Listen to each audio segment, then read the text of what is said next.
We hear so much about artificial intelligence, how it's going to revolutionize everything, especially education.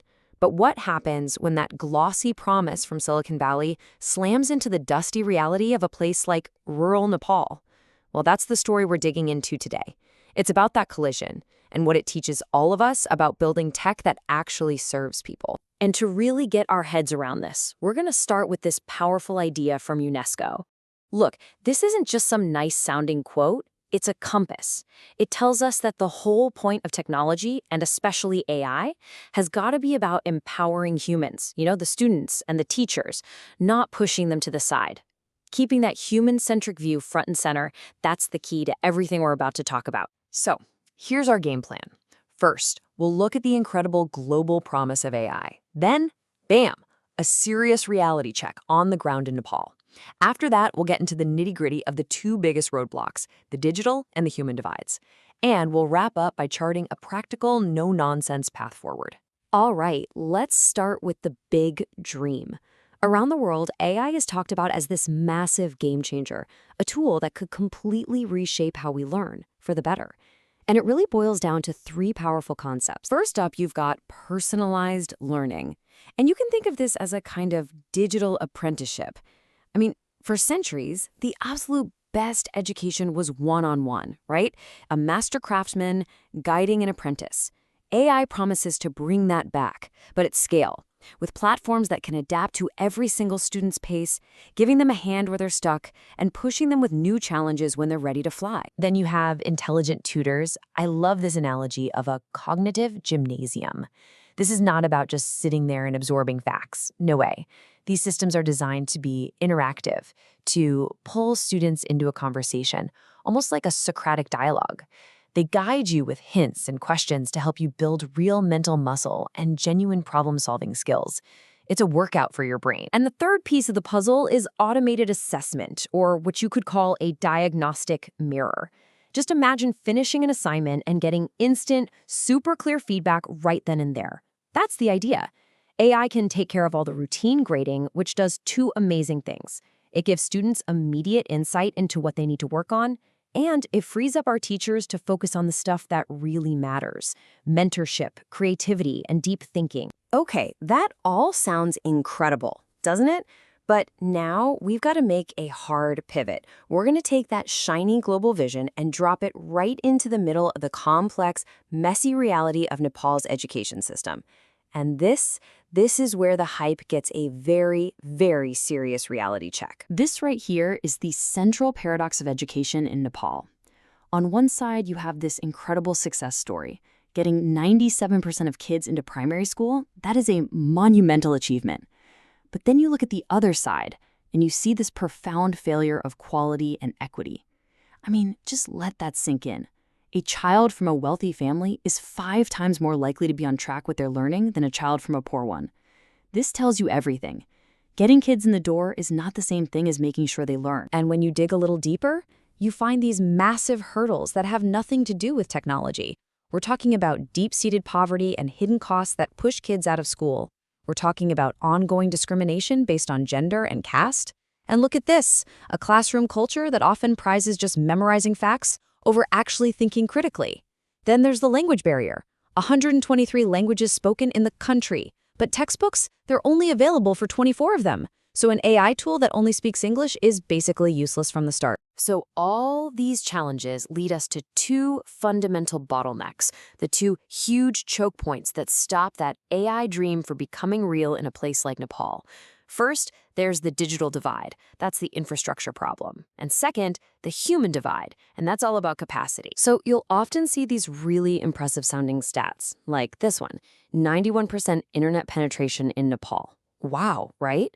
It makes it seem like the country is totally wired and ready for a digital revolution. But that number, it's dangerously misleading. See, it's just based on how many active mobile SIM cards there are. And since a lot of people have 2 or 3 SIMs, it tells us next to nothing about who can actually get online. So that forces us to ask the real question. What's the actual on-the-ground reality for a typical student or a school that's trying to use the internet? Well, here's the reality. This chart just lays it bare. It shows the massive gap in internet access at home. If you're in the urban Kathmandu Valley, sure, it's almost 80%. But you go out into rural Nepal, where most people actually live, and that number plummets to just over 17%. The digital world is a completely different universe depending on where you're born. And if you thought that was a big gap, just look at access to a computer. Only 3%. Just 3% of young people in rural Nepal have a computer at home. So right away, any AI strategy that assumes students have their own high-powered devices, it's just dead in the water. It's a non-starter. But here's the kicker.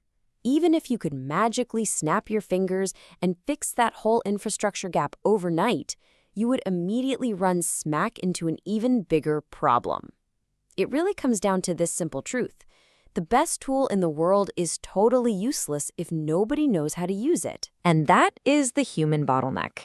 The fact is, most teachers in Nepal are already overworked, they're undersupported, and they simply don't have the specialized training needed to weave complex technology into their teaching. So, if you just drop in some fancy AI platform that was designed for tech-savvy teachers in a wealthy country, well, you're not helping. You're just adding an impossible new burden onto their shoulders. The human system just isn't ready for it. So, yeah, the situation looks pretty tough. But listen, this isn't a story about failure. It's actually a story about being pragmatic.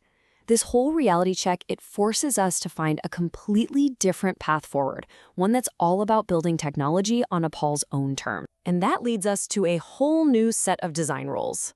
Let's call it appropriate tech. Rule 1, it has to work offline first, without needing a constant, reliable internet connection.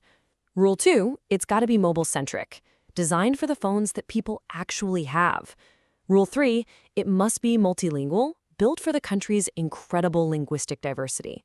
And maybe the most important rule of all, its goal has to be to augment teachers, to make their jobs easier and more effective, not to try and replace them. And here's the best part. We know this approach works because it's already been tried.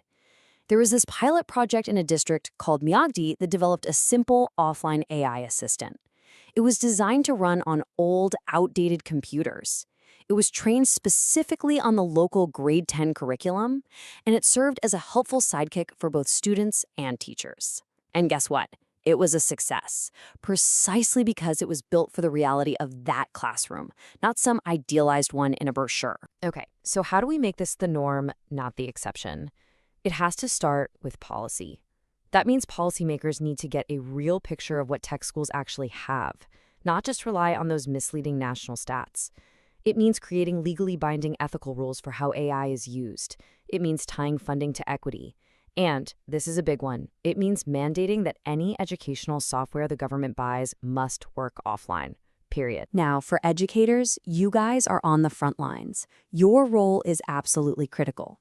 It's about building a community of practice, forming support groups with other teachers to share what's actually working.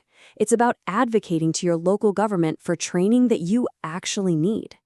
And it's about taking the lead in carefully piloting new, certified tools right there in your own schools, and teaching your students to be responsible digital citizens along the way. Development partners and NGOs, they have a special mission here, to bridge that last mile.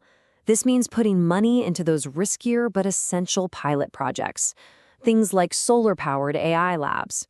It means supporting a huge library of free, open-source, multilingual content that everyone can use.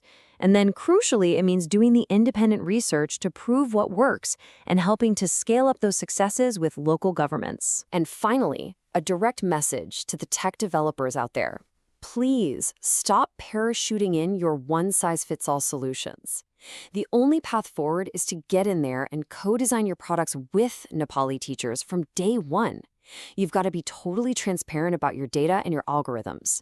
And you need to invest in building up local AI talent and partnerships, all while sticking to those core principles of appropriate, context-aware tech. So, in the end, the most important lesson from Nepal's story isn't really just about Nepal. It's a lesson for every single one of us. It forces us to look past all of the marketing hype and ask a really fundamental question. Whether we're talking about a classroom in Kathmandu or an office in Kansas City, how do we make absolutely sure that the technology we're building is there to serve human needs and not the other way around?